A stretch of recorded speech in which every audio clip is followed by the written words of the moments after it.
Hello, this is Elizabeth Mower, president of BEI. And I'm John Brown, the founder of BEI.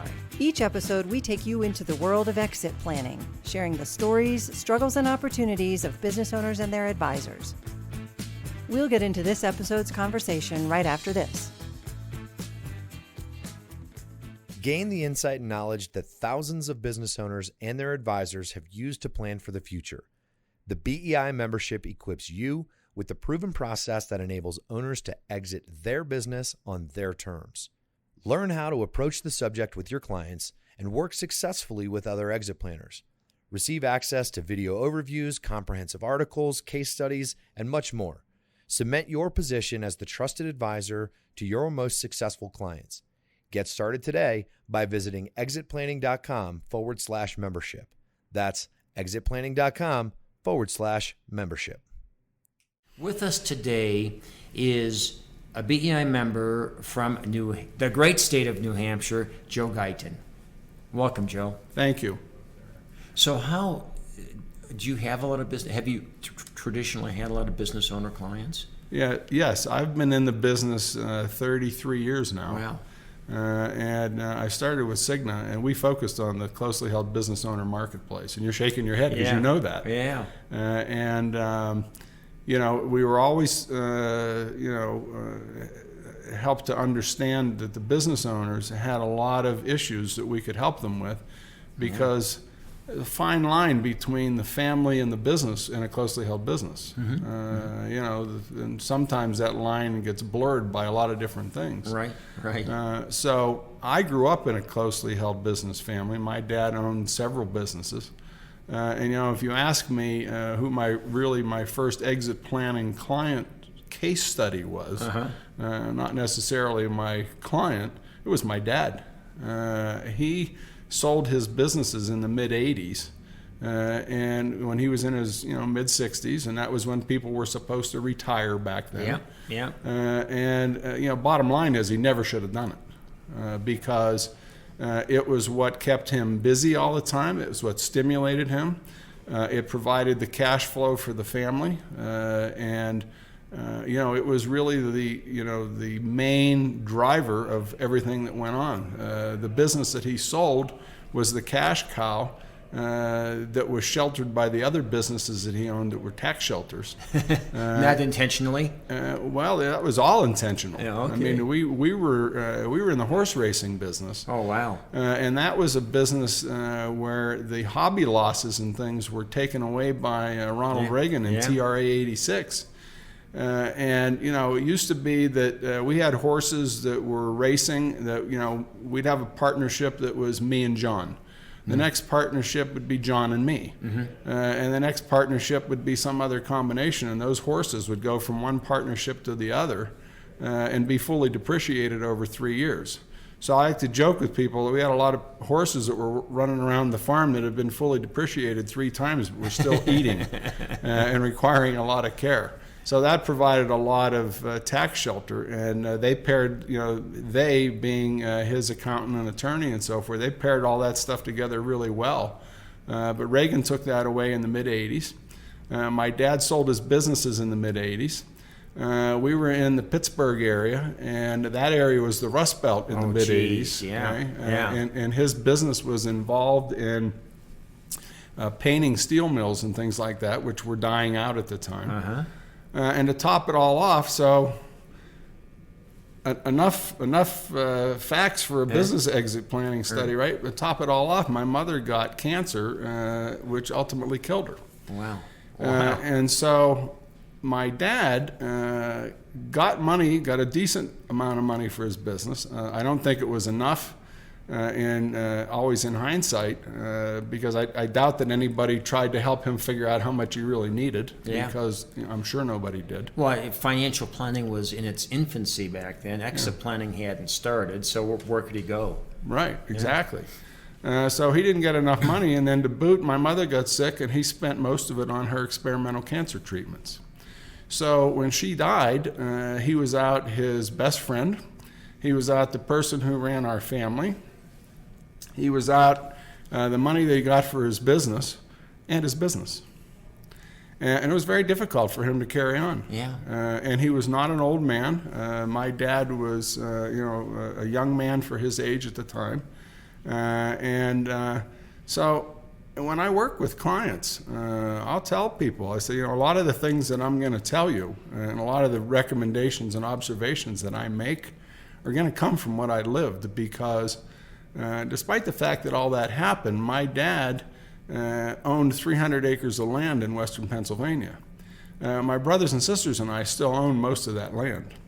He used to always say, if we had nothing else, we have the land. It's the most valuable asset we have, and they're not making any more land. We still hear people say that today. Yeah. Right?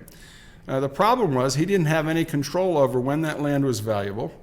If it wasn't generating some kind of income, he couldn't collateralize it in any fashion. Right. And he didn't have any control over any of that stuff. Well, it turns out there's natural gas under that property. So my brothers and sisters each get a nice annual income from the gas rights under the property. So at the end of the day, my dad was right about all that stuff, but he didn't have any control over it. And again, I tell people, with better planning and with some observations and some things that we can help you with, he could have avoided a lot of that. So that sounds like that's what generated the interest to do exit planning for you. Yes. Yeah. So how let's say you're meeting for the first time, or you want to meet for the first time with a business owner in your community. How do you reach out to them, get their attention? Do you use that story, for example? I'll use that story somewhere along the way in the early stages. When I'm working to engage people, I always like to ask them what they do and what they like about it, and tell me about your business and tell me about your family. All you have to do to get a business owner going is ask him about his business, because most of them love their business, which is why they did it in the first place. Right. How do you find them to talk to them? How do you get their attention?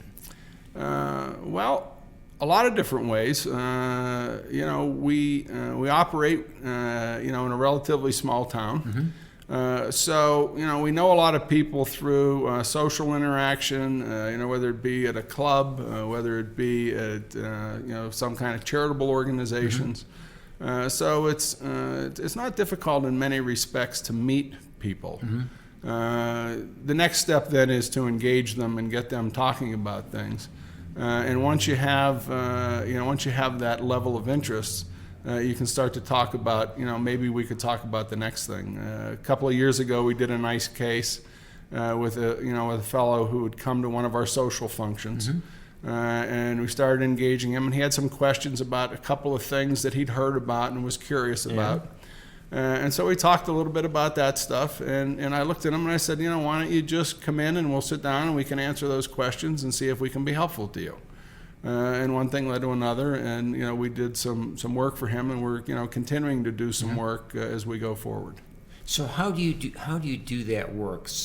Because you're a financial and insurance advisor, but these people need a lot more than financial and insurance.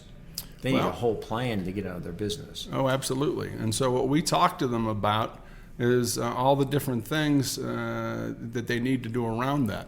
Now, before I became affiliated with BEI, we would work with the attorneys and accountants and identify buy-sells and say you need to have your estate plan updated and things of that nature. And now we have a much better structure for all that.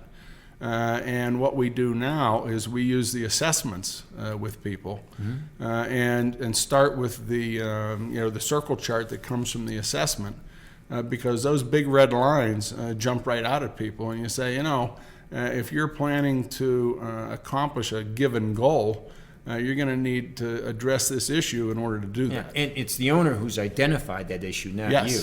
Yes. Which is critical, I think, in that whole process. Well, and that's just it. It's like, sometimes they look at that and they kind of take a step back and say, well, I guess we have some work to do. Yeah. Okay, so let's say that concern the owner has nothing to do with business continuity, estate planning. It might be a management team issue. So as you proceed helping them, how do you deal with that specific issue? once we identify the issue, we start thinking about who we know in our network that can help them. If it's a management team issue, it could be human resources, / ERISA related items. It could be training and attracting, recruiting, retaining. So deferred compensation. So you've created a team of other advisors apart from your company that will come in, be retained by the owner, and you will facilitate that whole process. Yes. Yeah. We'll make the referrals and the introductions to get them the expertise they need. That's great. It's too bad your dad didn't have that, right?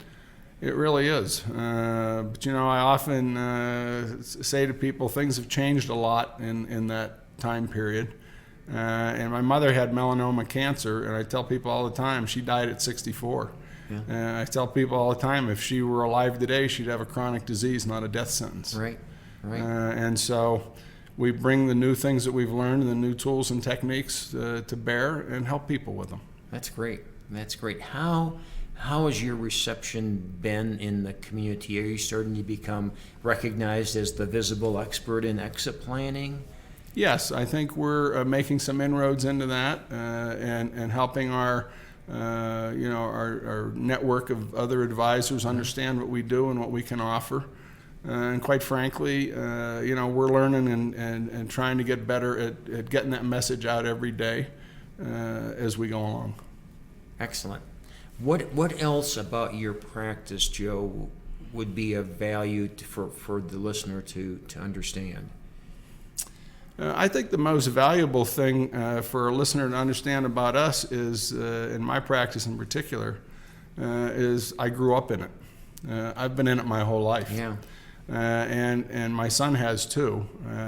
He got up in front of an organization that we belong to give a short presentation a couple of years ago, and he said, my name is Andrew Guyton. And I've been in this business for 32 years. And he's 32 years old. Yeah. So we offer that to people because it is a culture unto itself. Mm-hmm. There are things that go on in family businesses, not just economically and financially, but emotionally. Sure. That we understand because we've lived all of it. So when you have a family business as a client, mm-hmm. I assume that's maybe your area of concentration or where you like to work. Yes. How do you represent a family? Well, you do it with and be as impartial as possible. Mm-hmm. You recognize that the founder has goals and objectives and needs, and the successors have goals and objectives and needs. Mm-hmm. And that the successors in the business are different than the children who are not in the business. And what we always do is we start with the founders. It's about you. Right. You founded this business. You worked your whole life to build it. You took care of your family with it. And now it's your time to exit and enjoy the next chapter of your life. We never call it retirement because to us it's just another chapter. Mm-hmm. So you want to enjoy the next chapter of your life, and it's your turn to do that. And so we're going to make sure that everything is as focused on you as possible, and that your objectives relative to succession, your children, your family are met within the framework of what's best for you. And that's great. That is very consistent. It's the same as the fundamental mission of exit planning, of BEI, which is to help owners benefit from their life's work, which is to understand their wants and needs and make sure that that's attained. Right. It's the owner first, even in a family-owned business. Has to be. It has to be. Right. But so many people, even owners, don't look at it that way. It's right. Like, oh, I need to exit, but really this child needs to be taken care of, or we've got to do this for this other family member. They can all be accomplished, but it has to be, I think, done with the understanding that it's the owner's goals that have to also be reached, the financial goals and the other goals that they have. Absolutely. Well, and one of the things that we like to say to people is we're going to plan for you to live to be 100. The most frequent response we get to that is usually some kind of an eye roll or a shrug. I don't want to do that. And I always smile at them and say, well, what are you going to do about it? Right? Because people will say to me, I'm not living past 90. And I say, listen, I'll only put together a plan for you that ends when you're 90 if you promise to cooperate. Right? Which, you make a little bit light of it because people don't understand what they're saying. They don't understand life expectancies today. So, right. I read a study, I guess it was, that said if you're husband and wife, you're married, it's sort of regardless of the ages, but so say they're approximately the same, but it's true if you're 60 or 70 or 50, there's about a 50% probability that one of you will live to age 95. And we point that out to people, and we also talk to them about something else that they don't think about, which is if they're happily married, if they have financial security, if they're well educated, if they have a family around them who cares for them, and they have access to knowledge and health care and things like that, that they are a subset of the greater population who is likely to live longer than everybody else, because if you have all those things, you generally have a relatively peaceful, stress-free life that brings you a lot of gratification and blessings. And that in and of itself allows you to live longer. That's great. Yeah, I agree 100%. It's an interesting concept. Yeah, it is. Well, I think it's probably a fact. It is a fact. I think it's probably a fact. Yeah. That's great. Anything else? No, I appreciate the opportunity to speak with you. Thank you. Yeah, it was great. I mean, Joe is a great example of why we plan. Thanks for listening. Join us for our next episode. For more content like this, please visit exitplanning.com.